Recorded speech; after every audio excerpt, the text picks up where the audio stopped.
Gipaubos na sa state of calamity ang naabong nga Sitio Paradise, Barangay Luok, Dakbayan sa Mantawi. Human sa sunog niadtong miaging gabi. Atol sa emergency session sa barangay, ilang gamiton ang pondo alang sa pagpakaon sa mga pamilya nga naapektuhan sa maong sunog. Aduna na gikonsiderar nga luna ang mga opisyal sa barangay aron himuong evacuation center. Ang detalye sa live report ni Nico Sereno. Nico?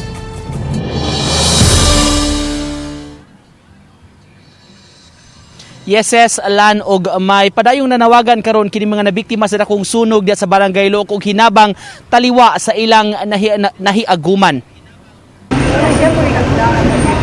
Sa evacuation center, naabda namo ang 72 anyos nga si Lola Inocencia. Kay puno-puno na ang classroom nga ilang giistaran, nagtambay na lang una siya sa gawas. Aminado siyang kuwang gyud kaayo og tulog sa ilang sitwasyon. Doble-doble ang hagit sa iyang pamilya karong buwana. Na-admit siya tungod sa heart enlargement ug may mga tambal nga gimaintain. Ang iyang bana na operahan sa cataract ug karon nasunugan sila. Parat, mantikaon, nga dili mo katawa og kusog, dili maguol. Nga maguol gid ta. Sir kay na sunugan gud ta. Panre akong kaunon Kay mga mantikaon man ilang sugan. sa ayuda. Oh, okay. Bawal po na sa imo di ay. Bawal man.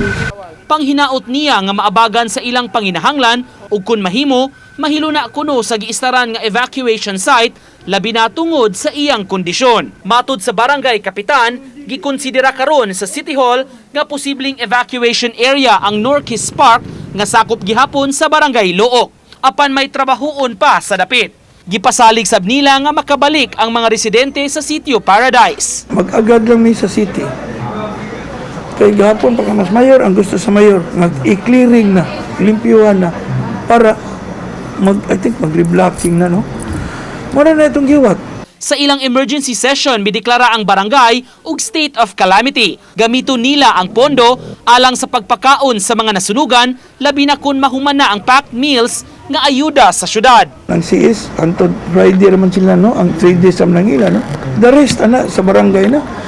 Unang, mamahaw, maniud to, panihapon. Samtang gipahibaw sa hepe sa Opao Police Station, Police Major Philip John Libres, wala gyud sila ipasaka nga kaso, batok ni Reynaldo de Villeres ang tag-iya sa balay kundiin nagsugod ang sunog. Wala na kini sa ilang kustodiya ug wala man sab gyud kunoy misaksi ug mi-execute og affidavit batok kang de Villeres.